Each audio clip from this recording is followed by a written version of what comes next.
consider like this.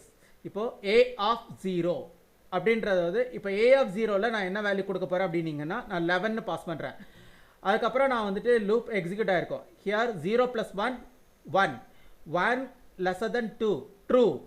அப்போ எனக்கு அடுத்து இங்க வந்து டிஸ்ப்ளே ஆகும்போது 1 ன்னு தான் இங்க டிஸ்ப்ளே ஆகும். ஏனா இங்க வந்து என்ன எக்ஸ்பிளைன் பண்ணிருக்காங்கன்னா 1 lesser than 2 true. இந்த இடத்துல 1 ன்னு வந்திருக்கும். so that one displayed here itself.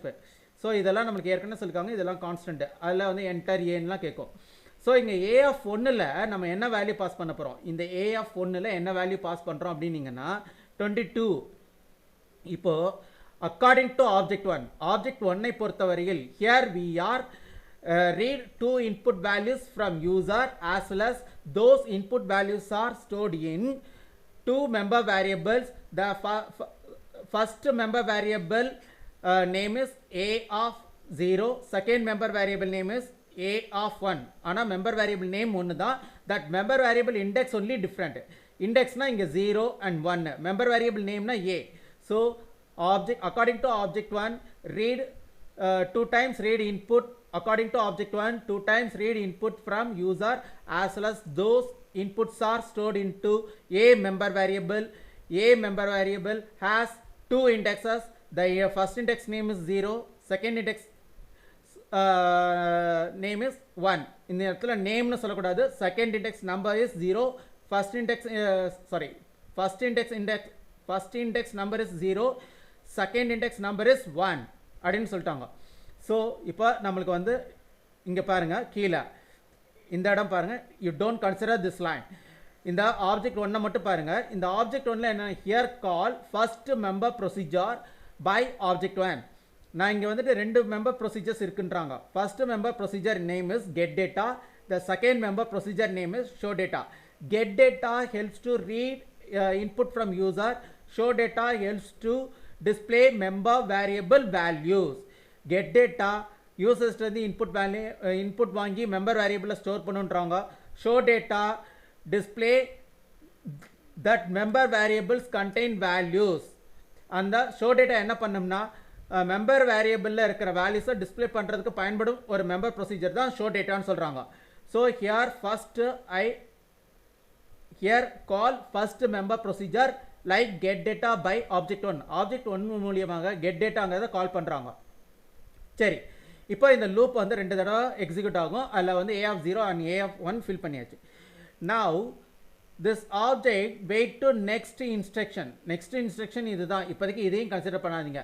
since we are not explain object 2, now we are explain object 1 only. object 1 தான் எக்ஸ்பிளைன் பண்ணிட்டு இருக்கமே தவிர object 1 எக்ஸ்பிளைன் பண்ணல. சாரி object 1 தான் எக்ஸ்பிளைன் பண்ணிட்டு இருக்கமே தவிர object 2 எக்ஸ்பிளைன் பண்ணல. so don't consider object 2, you just consider object 1. first object 1 complete பண்ணிட்டு object 2 அப்புறமா பார்ப்போம். இப்போ இந்த object 1 மூலமா here we are read two input values. input values are 11 and 22. both values are stored in a of 0 and a of 1 ல store பண்ணிருக்காங்க. now next we are entering into the output statement. this output statement helps to display two new lines. இந்த output statement இரண்டு new line create பண்ணுவதற்கு பயன்படுகிறது. இதுல பாத்தீங்கன்னா the first object helps to access second member procedure. again first object try to access second member procedure name like show data. show dataங்கற ஒரு member procedure object 1 கால் பண்ணுது. here call show data member procedure by object 1. now cursor entering into here itself. cursor இந்த இடத்துக்குள்ளார போகும். அப்போ இந்த இடத்துக்குள்ளார போகும்போது பாத்தீங்கன்னா already I told to you underscore count has 2 2ங்கற ஒரு value underscore countக்குள்ளார இருக்கும். so this for loop executed two times. one is 0, another one 1. அப்போ ரெண்டு தடவை தான் நமக்கு எக்ஸிக்யூட் ஆகும்னு சொல்லியிருக்காங்க. அப்போ இந்த இடத்துல பாத்தீங்கன்னா i 0வா இருக்கும்போது இப்போ இந்த i ல இருக்கிற வேல்யூ according to object 1 இந்த இடத்துல according to object 1ன்றதுக்காக இந்த content வந்து மென்ஷன் பண்ணிருக்கேன். But this content will not displayed in output screen. இந்த content output screenல டிஸ்ப்ளே ஆக போறது கிடையாது. for our verification we are I mention object 1 this operator. so இந்த இடத்துல பாருங்க 0 ன்னு இருக்குது. இப்போ a set bracket open set bracket அது இங்க இருக்கா? a open set bracket also found here. So ஐங்கிற ஒரு வேல்யூஸை இங்கே பாஸ் பண்ணிக்கேன் 0th. again I try to display the constant value. here constant value found. So இப்போ a of 0th எனக்கு 11 இருக்கும். இந்த ஐயில் இருக்க 0 தான் எனக்கு இங்கே டிஸ்பிளே ஆகுது. again for loop executed in second time. Second time போகிறதுக்கு முன்னாடி இங்கே என்ட்ரு ஆகிருக்கும். இப்போ 0 + 1 1. இப்போ 1 lesser than 2 true. Yes 1 lesser than 2 true. அப்போது இந்த இடத்துல பார்த்தீங்கன்னா ஐயில் வந்துட்டு எனக்கு 1ன்ற வேல்யூ இங்கே வந்திருக்கும். So here a of 1 as 22. a of 1ல் எனக்கு வந்து 22ன்ற வேல்யூ வந்திருக்கும். Next entering into here it self 1 + 1 is 2. 2 lesser than 2 is a false. 2 lesser than 2ங்கிறது false. So now this loop terminated as well as terminated this member procedure also. இந்த member procedure முடிவடைந்து விடும்.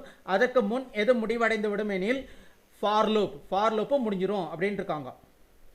Okay, அடுத்தது now this show data member procedure help to display object 1 contain values.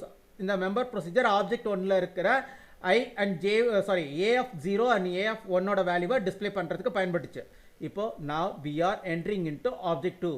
இப்போ object 2ஓட declaration பார்ட்டுக்குள்ளார enter ஆகிறாங்க. object 2 declaration part declared with the one built-in data type and one constant value. This built-in data type helps to develop class template. This constant value helps to develop for non-type template argument.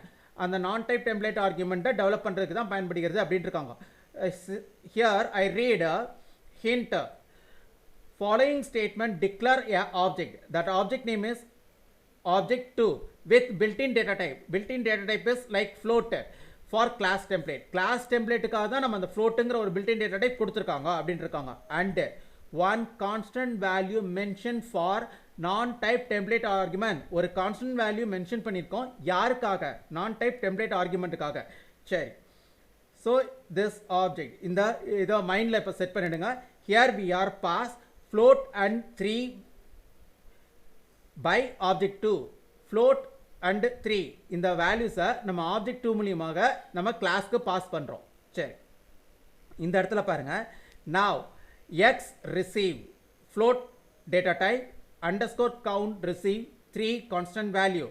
so here x act like float. இங்கே வந்து X வந்து எது மாதிரி இப்போ பயன்படும் அப்படின்னு இருக்காங்கன்னா float மாதிரி. இப்போ எக்ஸ் கன்சிடர் ஆஸ் ஃப்ளோட். எக்ஸை என்னவா நினச்சிக்கோங்க, இப்போ வந்து ஃப்ளோட்டுன்னு அப்படின்னு கன்சிடர் பண்ணிவிடுங்க அப்படின்றாங்க. Here underscore count I already told to you helps to develop subscripted variable.